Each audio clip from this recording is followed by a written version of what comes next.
All right, so another video series on just the squat. So this will be my third video with this. So I did one on the balance beam squat, which is like squatting like you're kind of walking on a balance beam, which is the hardest one. Split stance squat and changing our foot position in those positions.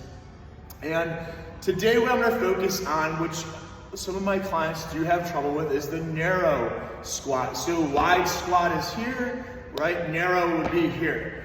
And so with the bench, again, I have a tool for me to kind of help somebody that might be having a harder time. Of course, there's less stability because I have less contact on the ground, right? When I'm in that position. This, of course, gives me more of a wider base of stability. This is shorter, right? I used to actually teach this as a PE teacher. I'd have my students with their feet together and I could push them over with my pinky, but then when I had them sumo squat and then bent closer to the ground, now it's harder for them to push over. But in life, we're gonna find ourselves in narrow squats, so we wanna be able to squat with narrow. Okay, and so usually our feet straight, that's gonna be the harder one. So I wanna be able just to kind of just tap that bench and come back up. And we're of course looking for, if we can, 90 degrees or even lower with our hips, what I call a child squat. If you ever watch a child play with their toys, they can sit in there all day long. So narrow straight, if I notice I'm having difficulty with that, okay, I can change my toed in position. And I want you to go through these different toe positions too. So toed out would be here, right? So toed out squat position, that's gonna be the easier one. And then toed in is here. And so with a lot of my clients with a lack of ankle mobility, they won't hardly, so what I would say is shoot for 45 degrees, toed in, toed out.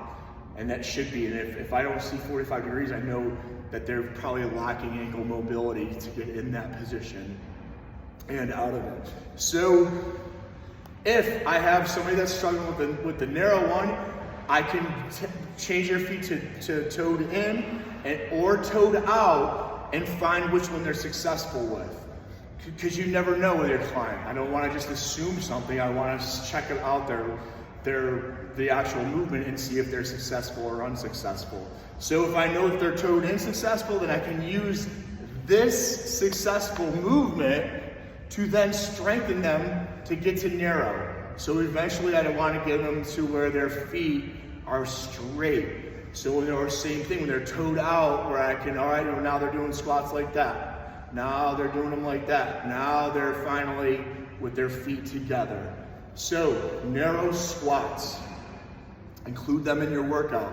You're always going to be benefit more from holding dumbbells in your hands than putting a barbell on your back or putting yourself in a hack squat or doing simple leg extensions. To me, you're wasting your time. And most people don't have that kind of time and energy to be in the gym all day long, to be doing exercises that really don't carry over to their day-to-day stuff. Narrow squats, balance beam squats, and then our split stance squats are an awesome way to put variety in our squat workouts, to make sure that we do not have any weaknesses, to make sure that we don't injure ourselves, and to keep us, again, progressing on the path that we want to. We want to always be going up, we don't need to be going back down, right?